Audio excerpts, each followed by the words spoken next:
prethodnoj epizodi pričali smo o nesrećnom detinjstvu Diane Spencer, ali u celoj toj priči nedostaje jedan ključni element. Njena zla maćeha. Kada je Diana imala 13 godina, njen otac oženio se ženom koja je sebi zadala zadatak da bude najuspešnija žena u celoj Engleskoj. Njeno ime je Rain. Rain je bila jedina ćerka spisateljice Barbare Cartland i Aleksandra McCorquodale. Sa 19 godina se udala za Georgea Lega, grofa od Dartmoutha. Imala je 3 sina i 1 ćerku. Brak je nije puno interesovao i ona je želela da bude slavna i poznata kao i njena majka. I'm in love, the stars are all shining. I'm in love and my heart starts to sing. Često je boravila u Londonu i trudila se da se dokaže u politici. Well, I'm all for new ideas and everything, and I think that drab clothes mean a drab outlook, and that's part of the trouble in the world today. Kada je već prešla 40-tu, tačnije sa 46, Rain je upoznala Johna Spencera u Savetu za urbanizam. Oboje su bili aktivni političari i društveni radnici. John je osetio da ga Rain u potpunosti u svemu razume i ispričao je sve o svojoj porodici i o zamku Althorp. Kada je Rain shvatila da je John neuporedivo bogatiji od njenog tadašnjeg muža i da ima veći dvorac, započela je sa njim tajnu ljubavnu aferu koja je trajala 3 godine. Zapravo, Rain je kalkulisala. Čekala je u stvari moment da John postane grof i da se onda razvede i uda za njega. Metod vaspitanja i lična filozofija Barbare Cartland bila je ne udaješ se za muškarca, već za njegovu kuću. Rain je u potpunosti bila proizvod svoje majke Barbare i udavala se uvek za kuću i to ne neku običnu, već za pravi dvorac. Alas, love so often dies, but these bricks and mortar remain. John Spencer u slučaju svoje druge žene Rain nikada nije shvatio o čemu se tu zapravo radi. Deca su mrzela Rain i pevale su joj Rain, rain, go away, come again another day. ali Rain se oko toga nije mnogo uzbuđivala. Ona je imala velike planove za kuću za koju se udala, a bogami i za svoje pastorke. Ono što je odmah zapazila, to je da devojke nisu vaspitane u skladu sa mudrom filozofijom njene majke i rekla im je: uskoro će doći moja majka da me poseti ovde i od vas očekujem da razgovarate sa njom o njenim romanima, jer ako ne budete tako uradile, smatraće da ste neobrazovane i nevaspitane seljanke. I podelila im je tuce romana svoje majke, Barbare, koji su bili puni bajkovitih ljubavnih scena između siromašne lepotice i princa koji je spasava i odvodi u bogati dvorac. Barbara je inače sve svoje romane pisala tako što je ležala na svojoj sofi pored kamina, obučena u roze, naravno ispod stopala bi stavila termofor sa toplom vodom, njen pas Domino bi se negde ušuškao pored nje, a ona bi dok bi ispijala šampanjac grickala onako sa uživanjem belgijsku čokoladu, dok je naglas diktirala tekst romana svojoj daktilografkinji. I love you, she said. And I love you, he said, when will you marry me, my darling? And she said, please, let's speak quickly. Otherwise, I know that I shall wake up. Ponekad bi u nedostatku inspiracije uzimala gomilu knjiga iz biblioteke, a onda bi nasumično čitala jednu rečenicu iz jedne knjige, a drugu iz druge i onda bi to nekako kombinovala. But where do you get all the ideas from for all your books? Well, you won't believe this, but I say a prayer. Napisala je ukupno 732 romana. Jedne godine je objavila čak 191 roman. Zamislite vi to. To znači da je cele godine ležala na sofi i diktirala. Svoje bogatstvo Barbara je trošila na nakit i na luksuzna putovanja, na odeću i generalno na totalni hedonizam. Tako je u stvari vaspitala i svoju ćerku Rain. I Rain se nije libila toga da natera Johna da proda razne skupocene slike i umetnine iz Altorpa kako bi finansirala dekoraciju glavnih prostorija, pozlatu nameštaja i zidnih ukrasa. A sve što bi preostalo od novca trošila je na brendiranu garderobu tipa Louis Vuitton. Charles Spencer je jednom izjavio da njegova maćeha ima toliko vulgaran ukus da ga je jednom uporedio sa svadbenom tortom iz jednog hotela u Monaku. U svakom slučaju, kao novopečena maćeha, Rain je dala sebi zadatak da prevaspita Spencerove ćerke kako bi od njih napravila bolje lovce na muževe. Rekla je devojkama: očekujem da se bar jedna od vas uda za momka iz porodice Windsor. Radite na tome i hoću rezultate što pre. Jane je već imala ozbiljnu vezu sa Robertom, a Sara je pokušala sa princom Charlesom, ali joj nije uspelo. Zato što je posle onog bala u Altorpu dala izjavu za novine da je sa Charlesom u vezi. Diana je doduše dobila jedan ples od princa i to je raspalilo Raininu maštu, koju je nasledila od majke. U jednoj od bezbrojnih svađa između Diane i maćehe, Diana je totalno pobesnela i ošamarila je svoga oca, a maćehu je gurnula niz stepenice. Za ovako nešto nema opravdanja i prosto ne mogu da verujem da je ovo Diana uradila i dozvolila sebi. Te iste večeri, kada je John došao kod nje u sobu, Rain je rekla: slušaj Johne, ova mala bucka još i ima šanse da uhvati princa, ali je previše stidljiva i ne ume da se ponaša. Morat ćemo da je pošaljemo u Švajcarsku u školu za dame. A John se začudio i pitao: zašto u Švajcarsku, dušo moja, kada su i škole u Engleskoj, koje su predviđene za dame, isto tako dobre? I Rain je prosto i lepo objasnila: ali u engleskim školama se ne uči skijanje, a princ ga obožava. Takođe, dušo, ne bi bilo loše da pozovemo i kraljicu u goste da dođe kod nas. Toliko vremena može da izdvoji. Uostalom, zašto smo dali onolike pare za renoviranje zamka? Ako ne zato da bi ugostili kraljicu. A doduše, kraljica je u mladosti pre udaje bila očarana Johnom Spencerom i razmatrala ga u jednom trenutku čak kao i mogućeg muža, pre nego što je u njen život kročio princ Filip. John je tada u tom periodu imao ulogu kraljevskog konjičkog oficira. Dakle, brinuo se o kraljičinim štalama, a onda je čak i stupio na funkciju ličnog asistenta u trajanju od 3 godine. Čak je sa kraljicom i princom Filipom išao i na jednu veliku turneju po Australiji 1953. godine. Da bi se odužila Johnu za sve njegove radne zasluge i zbog toga što se ipak udala za drugog, ona je organizovala Johnovo i Francesino venčanje u palati St. James. A kasnije, kada su konačno dobili naslednika, to je sina, ona je odlučila da bude kuma.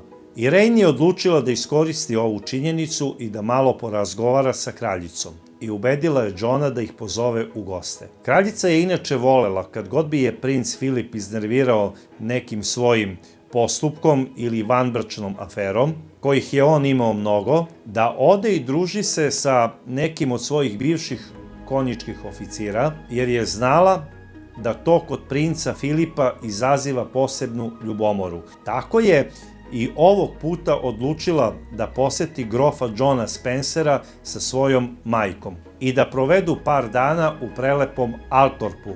John je inače bio presrećan što može da ih ugosti, a kraljica je flertovala sa njim. Rain to nije ni malo smetalo. Topila se od snobizma gledajući kako kraljica deli komplimente njenom mužu i njegovim konjima. Orodit ćemo se mi sa Windsorima, vidjet ćeš, rekla je Rain Johnu posle ove posete.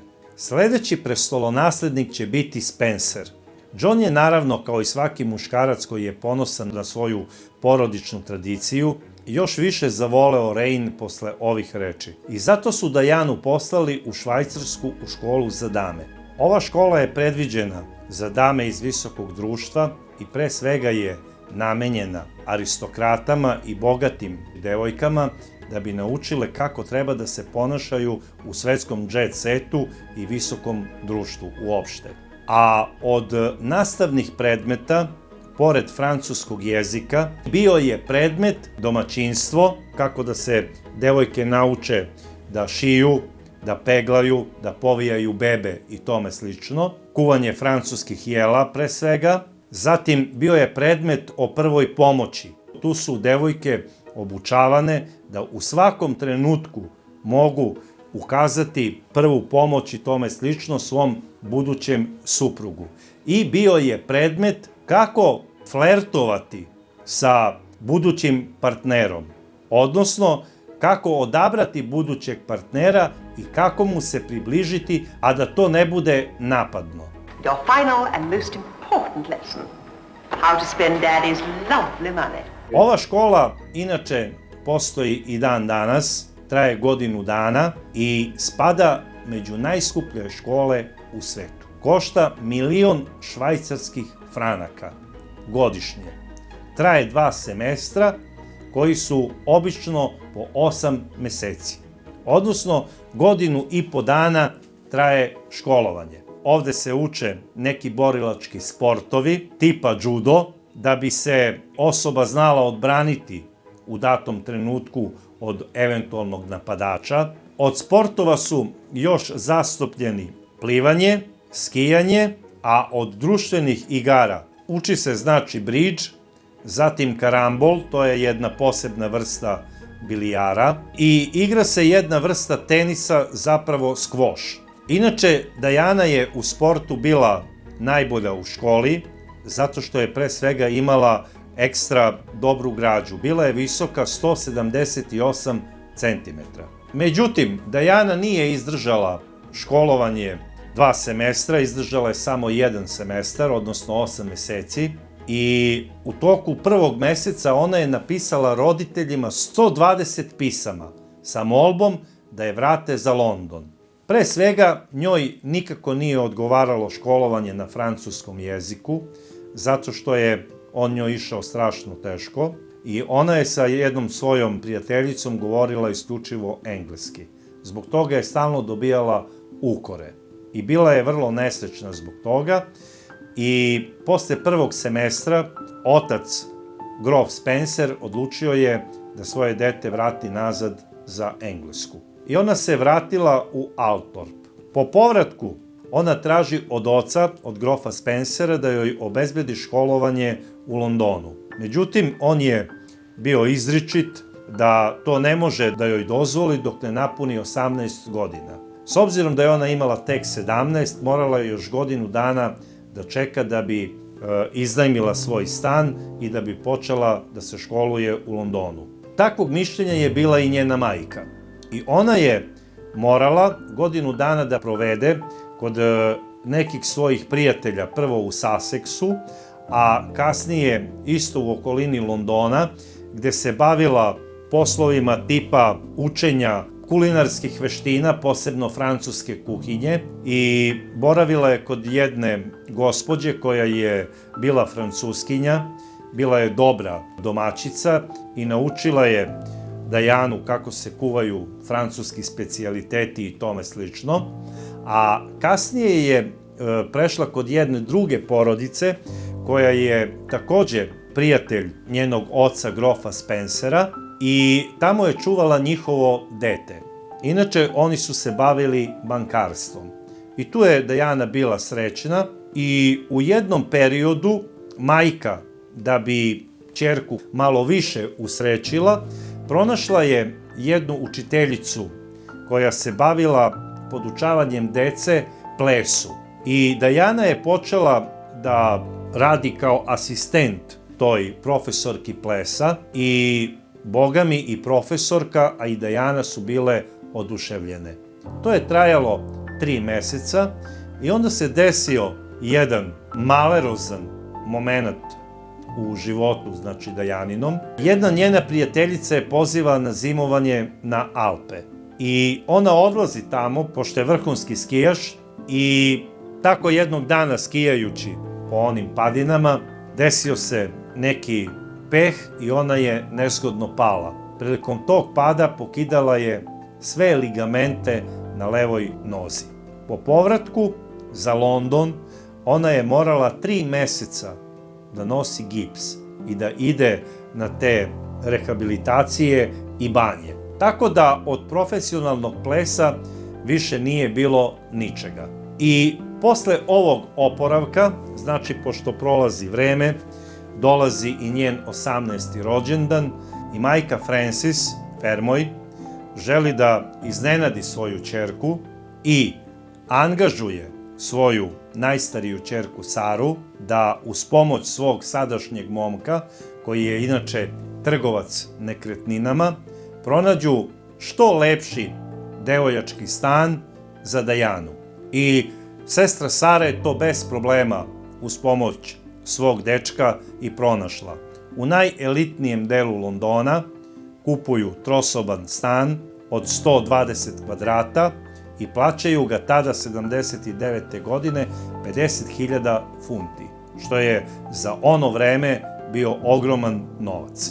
Dajana je uslovljena od strane svoje majke da ne može u tom stanu da živi sama, nego mora da ima svoje cimerke koje će biti po njenom izboru, znači prijateljice. Devojke koje su isto iz uglednih porodica i koje su došle u London da bi se školovale. Tako da je ona odmah odabrala svoje 3 cimerke i počinju zajedno da žive u ovom stanu. Sve su rasporedile koja šta i kad radi. Tačno se znalo kada koja kuva, koja čisti recimo kupatilo i sobe, a koja se bavi nabavkom hrane. I najveću sobu sa bračnim krevetom uzima Dajana za sebe i na vratima stavlja natpis "Ovde spava glavna riba". Dajana je sredila naravno svoju devojačku sobu po ukusu i bogami sa stilom. Od nekih stvari koje su joj bile jako bitne i od posebnog značaja isticao se plišani nilski konj iz njenog djetinjstva, kome je ona još kao dete nacrtala oči fluorescentnim flomasterom da svetle i noću, i bio je jedan poster Beatlesa, jedna mala slika Picassa i naravno na sredini sobe iznad njenog kreveta stajala je slika princa Charlesa sa krunisanja za princa od Velsa iz 1969. godine. I devojke iz stana su je zadirkivale, a bogami i sestra. Sara je stalno dobacivala: zašto si stavila princa u svojoj spavačoj sobi, da možda ne maštaš o tome da jednog dana postaneš princeza od Velsa? Na što je Dajana odgovarala da je to budući prestolonaslednik i da svaki pravi Englez i ljubitelj dinastije treba da ima njegovu sliku. U ovom stanu devojke, pored toga što su se bavile poslovima koje su radile i zbog kojih su naravno i došle u London, odnosno da bi se pripremile da budu što bolje dame i buduće majke i supruge svojim muževima, koji su po njihovim željama trebali da budu ili visoki oficiri kraljevske garde ili su trebali da budu ambasadori. Ove devojke su iz tog razloga obavezno pratile i dešavanja u svetu, odnosno televizijske vesti. Tog jula 1979. godine gledale su vesti kao i obično i sledile su se. Upravo je bilo javljeno kako je ubijen ugledni Lord Mountbatten, najomiljeniji engleski lord je ubijen od strane Ire. I udarna vest je zapravo bila ta da ju je saopštio princ Charles koliko su oni pogođeni kao kraljevska porodica i počeo je da plače. Zbog njega plakala je cela Engleska. A plakale su i devojke iz ove sobe, a posebno Diana. Cimerke su jedva uspele da je uteše. Takođe je bila i potresna reportaža sa sahrane ovog uticajnog i istaknutog lorda. Boga mi, i u Jugoslaviji je bila praćena ova vest. Zato što je pre svega Lord Mountbatten bio i veliki prijatelj tadašnjeg predsjednika Josipa Broza Tita.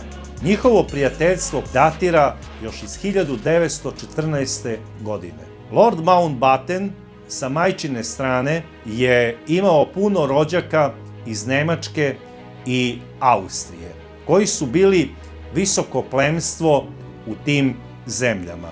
I njegov otac, princ Louis, pozvan je od strane svojih rođaka da prisustvuje jednom carskom nadmetanju visokog plemstva, znači visokih oficira koji su uglavnom bili plemići, na jednom turniru u mačevanju koji se održavao u tadašnjoj Budimpešti. Znači, takmičili su se vrhunski mačevalci Austro-Ugarske i Nemačke.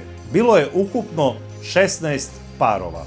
Princ Louis je bio tada predsjednik žirija koji je ocenjivao ove vitezove u ovom sportu. Finale je bilo pre svega interesantno jer se sastao prvak Nemačke carske vojske, jedan veliki vojvoda, i prvak Austro-Ugarske vojske, Josip Broz Tito.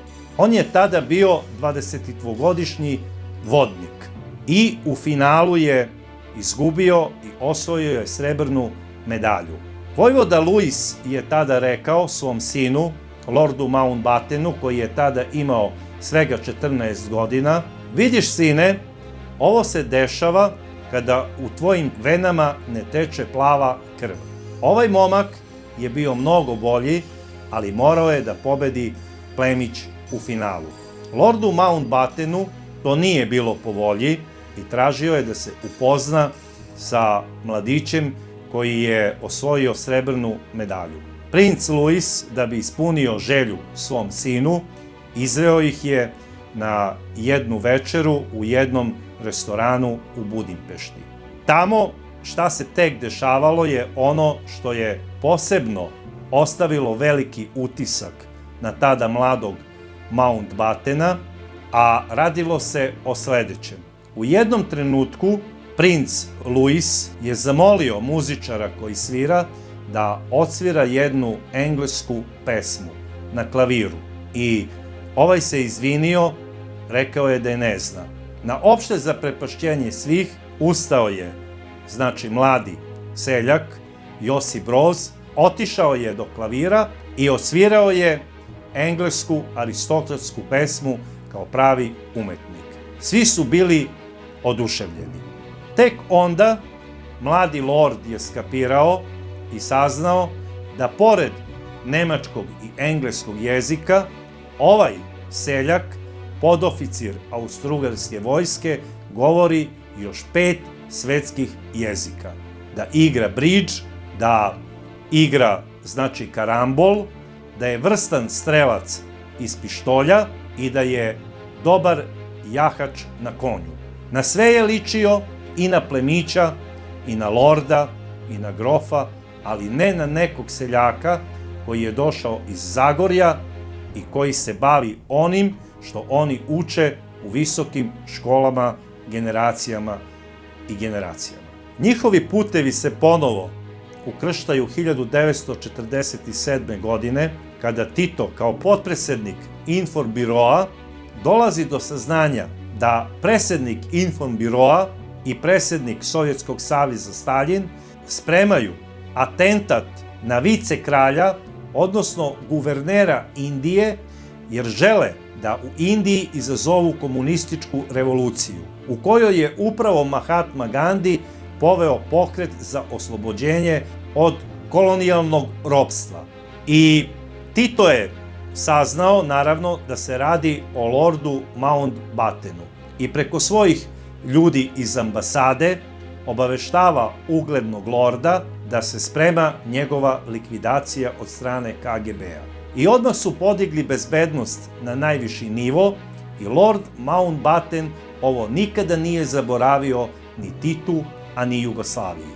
Kada se završila oslobodilačka revolucija od strane Mahatme Gandija i kada je Indija postala nezavisna, izbio je i surovi građanski rat između muslimana i hindusa u ovoj zemlji. I po projektu Lorda Mountbattena stvara se oblast koja je kasnije prozvana Pakistan. Po ovom projektu svi muslimani iz Indije trebali su da pređu na ovu teritoriju, a Hindusi sa te teritorije da odu za Indiju.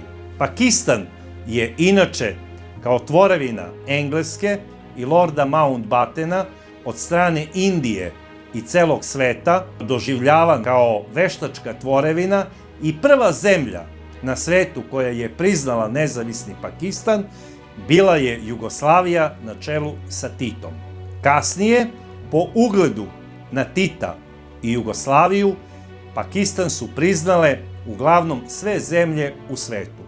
I ovo nam Pakistan nikada nije zaboravio, ni dan danas. Po završetku angažovanja guvernera za Indiju, pošto više to nije bio, Lord Mountbatten preuzima glavnu operaciju priznavanja Izraela. Takođe i ovog puta Tito staje na njegovu stranu i Jugoslavija je prva zemlja u svetu koja je priznala državu Izrael. Lord Mountbatten je bio oduševljen Titom. I kada je sve ovo rekao Churchillu, koji je inače bio kum ove porodice i veliki prijatelj njegovog oca, princa Luisa, Winston Churchill mu je rekao: vidiš, uvek sam ja zato bio na njegovoj strani. Čak i onda kada su mi mnogi prigovorili zašto sam ga podržao u Drugom svetskom ratu, ja sam znao da je on naš igrač. I wish to assure from this place the people and leading men of Great Britain that they should consider the people of my country as their truest allies, because the people of New Yugoslavia are tending towards the same aim as the people of Great Britain. Kada je posle ove priče Lord Mountbatten postavljen prvo za komandanta engleske mornarice, a kasnije za komandanta NATO mornarice, on je insistirao da na sve moguće načine NATO savez pomogne Jugoslaviji i Titu. I više puta se sastajao sa Titom, i na Visu, a bogami i na drugim mestima. Takođe, Lord Mountbatten, koji je bio ključni čovek u engleskoj dinastiji, po njegovom nagovoru dovodi u Jugoslaviju kod Tita bračni kraljevski par koji je proveo pune 2 nedelje u tadašnjoj Jugoslaviji. Jugoslavija je jedina zemlja na svetu bila gde je engleski kraljevski par boravio duže od 3 dana, a da ta zemlja nije pripadala engleskoj kolonijalnoj imperiji. Takođe, 1969. godine, kada su se vratili astronauti sa Meseca, prvo su otišli kod američkog predsednika Nixona, koji je inače kućni prijatelj Lorda Mountbattena, a posle toga su odmah došli kod engleske kraljice, koja ih je ugostila, naravno uz prisustvo i samog Lorda Mountbattena, i oni su tada poklonili kraljici prsten koji je u sebi sadržao kamen sa Meseca. Rekli su da su jedan dali predsedniku Nixonu, a da su treći spremili po naređenju predsednika Nixona za Josipa Broza Tita. I Tito je treći čovek na kugli zemaljskoj kod koga su astronauti posle sletanja sa Meseca došli u posetu. Ovo prijateljstvo Lorda Mountbattena i Tita se nastavilo dalje i trajalo je sve do 79. godine, kada su se sastali tajno na Brionima i razgovarali o bitnim stvarima. Tada mu je Lord Mountbatten rekao da Jugoslavija mora da uđe u NATO savez ili će se raspasti. Ovom sastanku između Lorda i tadašnjeg predsjednika Tita prisustvovao je i komandant vojne obaveštajne službe general Nikola Ljubičić, za koga se pričalo da je u tom periodu bio sovjetski špijun, odnosno da je radio za tadašnji KGB. I Tito je tada na tom sastanku rekao: moram da idem prvo na sastanak nesvrstanih u Havanu jer sam predsjedavajući, a o ovome ćemo pričati posle toga, jer se plašim da bi to bio pravi zemljotres koji bi možda doveo do toga da se pokret nesvrstanih sruši. Naravno, Lord Mountbatten je otišao za Englesku, a onaj koji je možda radio za Sovjete je izvestio o čemu se radi, a dobro se zna da je Ira bila omiljeno dete KGB-a i sigurno je dobila zadatak da odradi neki posao za KGB. Ono što KGB i Stalin nisu uradili u Indiji, sada su uz pomoć Ire uradili u Severnoj Irskoj. I u ovom atentatu ubijen je, znači, Lord Mountbatten i njegov unuk, Lord Mountbatten junior. Ubrzo posle toga i po završetku konferencije u Havani umro je i Josip Broz Tito. Zato što je bio u Havani kada je bila sahrana Lorda Mountbattena, Tito nije prisustvovao istoj, ali na sahrani predsjednika Tita u Beogradu bila je maltene kompletna porodica Mountbatten i naravno bila je premijerka Margaret Thatcher. Onaj ko nije bio u društvu Lorda Mountbattena nije smatran svetskim jet setom. Sve svetske glumice i glumci utrkivali su se ko će biti u njegovom društvu. Na kraju krajeva pričalo se da je Elizabeth Taylor bila njegova ljubavnica i po njenom nagovoru Richard Barton je prihvatio ulogu druga Tita u jednom od naših filmova. I sada da završim sa Titom i svetskim jet setom oko Lorda Mountbattena, između ostalog, njegova ljubavnica je bila i Barbara Cartland, majka Dajanine maćehe Rain. Sve je tu nekako bilo povezano i upleteno, da prosto čovek ne može da veruje. I naravno, došla je i ta njegova sahrana koju je prenosila televizija. Dajana je plakala opet kada je videla nesrećnog i tužnog princa i to se tako završilo kako se završilo. Puno se o tome pisalo i govorilo i došla je 1980. godina. Počela je normalno kao i sve druge. Dajana je takođe i dobila diplomu o završenom kursu za francusku kuhinju. Takođe je počela da se bavi nekim književnim radom, počela je nešto da piše i tome slično. Devojke su svaka radila svoj posao i jednog dana, dok je Dajana čistila kuhinju, zazvonio je telefon. Ona se javila, sa druge strane žice čuo se mlađi muški glas koji je pitao da li je u stanu Lady Diana. On se predstavio kao Philip de Pass junior. To je zapravo bio sin generala Kraljevske garde, koji je ugledni čovek iz Londona, inače lični prijatelj vojvode Filipa od Edinburga, oca princa Charlesa. I šta se dešava? Philip de Pass junior predlaže Dajani da u toku narednog vikenda bude gost na njihovom imanju, jer organizuje lov za princa Charlesa i želi da i ona bude prisutna, jer smatra da je ona prelepa devojka i da će možda napraviti neku komunikaciju iz koje možda bude jedno simpatično druženje. I ona je prihvatila. Rekla je da će doći i biti njihov gost. Po dolasku na imanje de Passovih, ona je po običaju kao gošća sela do Filipa juniora, dok je na jednom čelu stola sedeo njegov otac Filip de Pas senior, a susedno čelo stola je bilo slobodno jer je rezervisano za princa Charlesa, koga su očekivali u svakom momentu da dođe. A on je najavio da će doći sa malim zakašnjenjem. I naravno, oni su tu ćaskali, ispijali piće, nisu hteli da počnu ručak dok se ne pojavi princ, i princ je došao.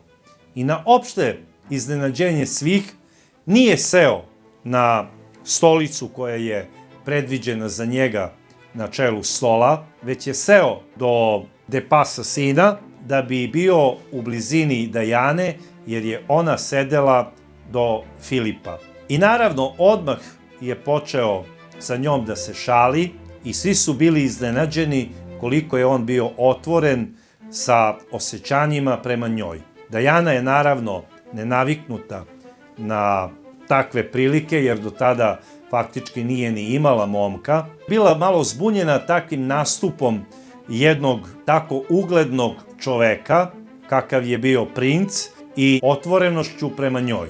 Naravno, princ je posle kraće zakuske predložio Dajani da prošetaju i ona je to onako sa oduševljenjem i prihvatila.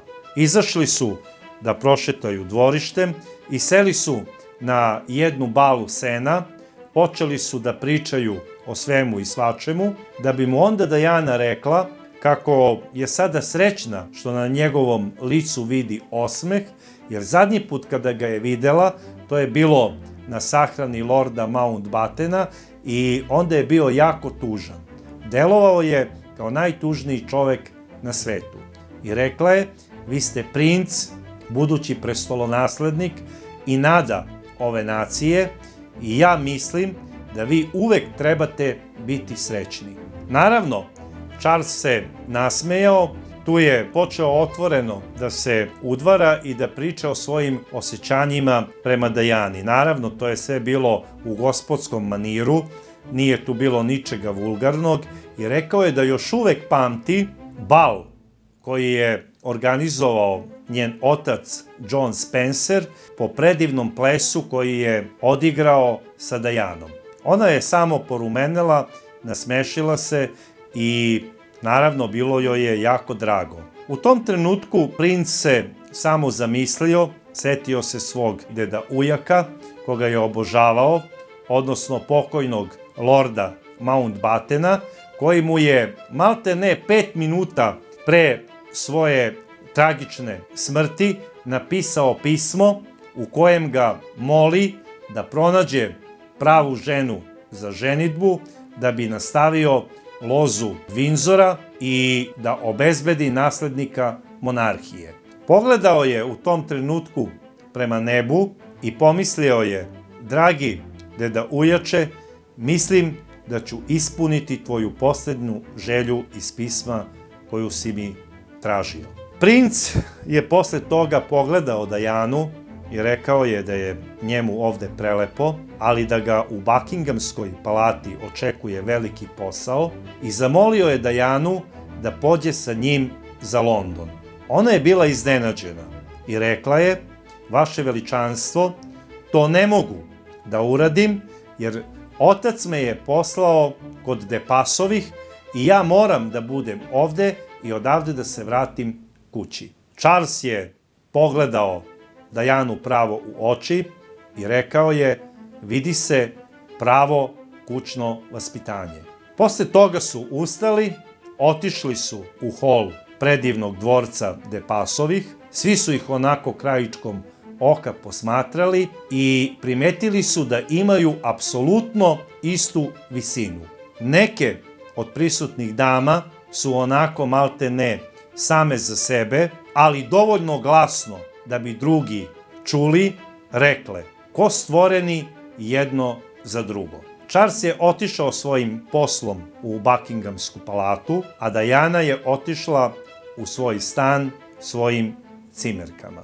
I rekla im je šta se tačno desilo. Sve su vrištale i skakale od sreće. I posle ovog događaja nije prošlo ni nedelju dana, poziva je sestra Jane, koja je tada udata, znači već za kraljičinog ličnog sekretara Roberta i živi u jednom zamku pored Londona, zove Dajanu da bude nekoliko dana kod nje, što je ova sa radošću to i prihvatila. Posle dan, dva, dobijaju poziv da prisustvuju jednom ručku kod Camille i Andrewa Parker Bowlesa. I u toku ručka i čajanke dok je trajala, na opšte Dajanino iznenađenje došao je i princ Charles. Ona je očekivala u tom trenutku bilo kog da naiđe, ali princa ne.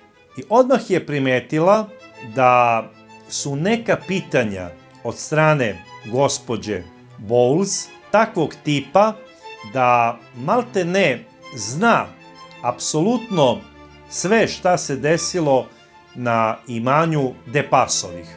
I to je malo nekako Dajanu zbunilo.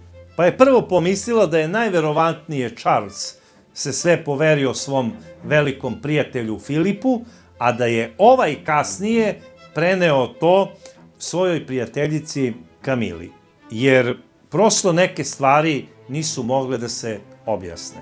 Međutim, bilo kako bilo, taj ručak je prošao i pri samom odlasku sa ručka princ je prišao Dajani i moli je da za 2 nedelje bude njegov gost na njegovom imanju u Škotskoj. Naravno, ona je to i prihvatila. Posle odlaska princa Charlesa, svi su primetili bledo lice Camille Parker Bowles, a takođe je malo bila zbunjena i sestra Jane. Rekla je Dajani da imaju nešto vrlo važno da pričaju kada se vrate kući. Dajana je to sa nestrpljenjem i čekala. Po dolasku u kuću, Jane je rekla: Dajana, princ te je pozvao u zamak Balmoral, koji je jedno ogromno imanje u Škotskom gorju. Radi se o par stotina hektara poseda, gde se oni bave obično pecanjem i lovom na gorske jelene, i oni koga tamo pozovu po prvi put faktički zovu ga na test da li je on za tu porodicu ili nije.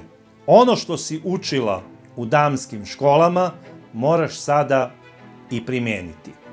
Dajana je bila uplašena zato što nije znala šta je tamo čeka. Međutim, taj strah je nekako malo splasnuo kada je Robert došao sa posla i rekao je da je kraljica uputila pozivnicu lično Robertu i Jane da budu prisutni u Škotskoj u istom ovom zamku kao gosti. I tu je Dajana bila oduševljena jer će naravno biti sa svojom sestrom. Ovaj zamak je 1846. godine kupila kraljica Viktorija i po zakonu ove dinastije uvek pripada prestolonasledniku. U njemu se stvari odvijaju kao da je sve stalo sredinom 19. veka. Posluga se ponaša po strogim viktorijanskim pravilima. Tačno se zna kada se šta pije iz koje čaše, kada neko sme da nešto kaže, da recimo, ne daj Bože, ima kijavicu pa kine u tom trenutku, mora tačno da zna kojom se rukom vadi maramica, koja obavezno mora biti pri ruci i svašta nešto. Po dolasku u Škotsku, na zakazani lov i šta sve je to planirano u toj režiji od strane kraljevske porodice, smestili su se u jednoj pomoćnoj kući do samog zamka. Dajana je po samom ulasku u zamak vodila računa o svom ponašanju, nije htela ništa da prva uzme ili da negde sedne, da ne bi napravila neki pogrešni korak. Najverovatnije da se odmah na prvi pogled dopala jednom butleru koji je prišao i rekao je: Lady, nemojte slučajno da sednete u onu stolicu, jer to je stolica kraljice Viktorije a vi se nalazite u Škotskoj. Kao što i sami znate, mi verujemo u duhove i mi smo ubeđeni da duh pokojne kraljice Viktorije svakog dana sedi u ovoj stolici u određenim trenucima. Naravno, to je njoj u tom trenutku bilo simpatično, ali je ona prihvatila takvu priču. Kasnije, sa princom Filipom, koji je i on bio tu prisutan, naravno, izašla je u lov na jelene, a princ Charles je sa svojim prijateljima otišao do obližnje reke da bi pecao pastrnku. Po povratku iz lova, gde je ona ostavila dobar utisak na sve prisutne koji su bili sa njom, ona se pridružila Charlesu, koji je pecao i koju je sa nestrpljenjem očekivao. Naravno, u jednom trenutku Diana se trgla i rekla je: "Ser", obraćajući se princu naravno, "primetila sam odsjaj nekog stakla, ili nas neko posmatra dvogledom, ili je možda, ne daj Bože, odsjaj nekog snajpera." On se samo nasmešio, rekao je: "Ne brini, svuda okolo su pripadnici službe bezbednosti, znači snajper nije sigurno, možda nas posmatra neki pripadnik službe." Međutim, on u tom trenutku nije znao da među pripadnicima službe je bilo i onih koji rade za novinare. Neko je sve to snimio i sliku princeze Diane i princa koji peca je prosledio novinarima. Posle pecanja Diana se vratila sa princom u dvorac, gde se pridružila svojoj sestri u ćaskanju o tome kako je bilo u lovu i na pecanju, a princ Filip je pozvao svog sina i rekao je: "Slušaj, sine, tu nema više šta da se priča, ona je prava devojka, svima nam se dopala i ti ćeš se oženiti Dianom Spencer." On je samo klimnuo glavom, ništa nije odgovorio. Posle toga Diana je otišla za London sa svojom sestrom i zetom Robertom, a Charles je o svemu obavestio Kamilu i rekao je: "Draga, morat ću da oženim Dianu Spencer. Ako moraš, evo imaš i moj blagoslov da se oženiš s njom." Naravno, Diana je mislila da sve to ide svojim tokom kako treba i ne znajući da je donešena odluka na visokom nivou da će biti zaprošena, podelila je sreću, znači, o utiscima sa vikenda. Cimerke su bile srećne, zadovoljne i tome slično. Međutim, kada je svanulo jutro, na opšte zaprepašćenje i cimerki, a i same Diane, ispred stana je bilo 50 novinara koji su je slikali i svi su pitali: "Da li si ti nova devojka princa Charlesa?" Naravno, Diana je diplomatski odbila odgovor, ćutala je i počela je da izbegava novinare. Is there any possibility of any announcement of your marriage in the near future? Can you tell me? Can you tell me if there's any possibility? I'm not going to say anything. Right. But Prince Charles did give us a hint himself. He said we wouldn't have to wait too long. Svaki njen izlazak i dolazak u stan je budno praćen od strane novinara. A pratili su je, bogme, i do samog posla gde je radila još uvek kao babysitterka i onako stalno izbegavajući novinare, izbunjena od situacije koja je odjednom snašla, vratila se u svoj stan i tamo je zatekla svoju baku Ruth, koju je obožavala i koja je rekla: "Mala, ideš sada da se nađeš sa princom, ali da bi izbegla novinare, ja ću sada da izađem tvojim kolima koja imaju zatamnjena stakla i neće me videti, pratit će mene da bi videli gde ja to idem, a ja ću otići u Pekam da vidim šta se tamo dešava." A Pekam je najsiromašniji kvart u Londonu, a ti idi mojim golfom i nađi se sa Charlesom. I tako su i uradile. Dok su novinari jurili baku u Dajaninom automobilu, Dajana je sačekala par minuta, sela u sivo metalik Golf 1 i otišla da se nađe sa Charlesom na dogovorenom ručku. Na njegovo pitanje zašto je došla ovim automobilom, a ne onim koje je služba bezbednosti zapisala da koristi Dajana, ona je rekla da je to zbog velikog interesovanja novinara. I onda je on rekao onako nehajno, znam, već sam čuo da se te stvari dešavaju. Sutradan ju je nazvao telefonom i rekao je da mora da ide da se nađe sa jednim njegovim prijateljem i zadržat će se tamo 10 dana na alpskom skijanju. I rekao je, bila si u pravu, draga moja. Evo, sada sam se čuo sa gospođom Camillom Parker Bowles, koja mi je rekla da je ispred njene kuće haos. Ima 3 novinara. U tom trenutku Dajana se samo ugrizla za usnu, jer je ispred njene kuće bilo 50 novinara, koji su jedva čekali da izađe da bi je slikali. Ili, ako imaju sreće, uzmu od nje intervju. Naravno, ništa mu nije rekla. Ona se sa cimerkama organizovala za vanredne okolnosti. Uvek je jedna dežurala pored telefona, koji je stalno zvonio, ali ga one nisu isključivale, da slučajno se ne desi da je, ne daj Bože, nekoj cimerki kod roditelja neki problem, pa hoće da ih pozove u tom trenutku, a ne može da ih dobije. I non stop je jedna kao telefonska sekretarica podizala telefon, razgovarala sa nadom da će čuti glas princa. I naravno, jednog dana, dok su tako dežurale, baš je jedna cimerka pozvala Dajanu i rekla je, Dajana, njegovo veličanstvo je na vezi.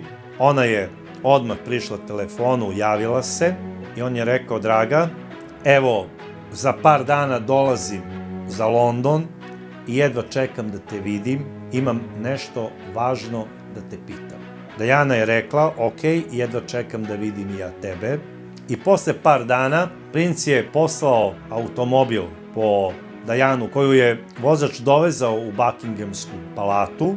Posle ručka oni su prošetali palatom da bi joj princ pokazao istu. Ušli su u sobu koja je bila njegova dečija soba, uhvatio ju je za ruku i rekao je, draga, da li bi ti želela da se udaš za mene?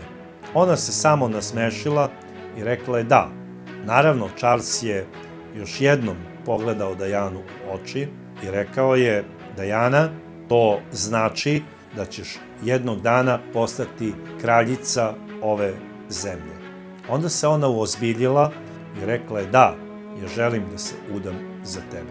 Potom ju je on poljubio onako kako treba, znači pravi poljubac, i rekao je sa nestrpljenjem, moram da odem na sprat, da telefoniram mami. I izašao je. Posle toga se vratio i kaže, majka je srećna i dala nam je blagoslov.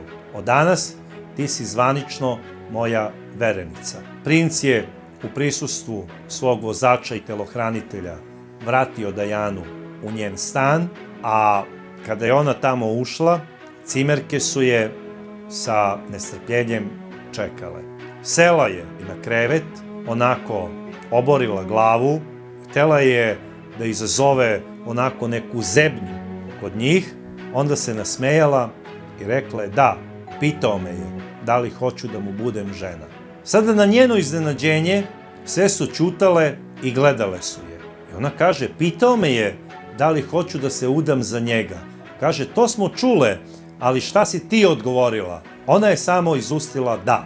Ove su počele da skaču i da plaču od sreće, da je ljube, i jedna od njih je donela šampanjac marke Kristal, koji je naručila specijalno za ovu priliku, otvorile su šampanjac i popile su. Prvi put su popile alkohol od kada su cimerke u ovom stanu. Da li je to bio šampanjac koji će doneti sreću Lady Di, vidjet ćemo u narednim emisijama.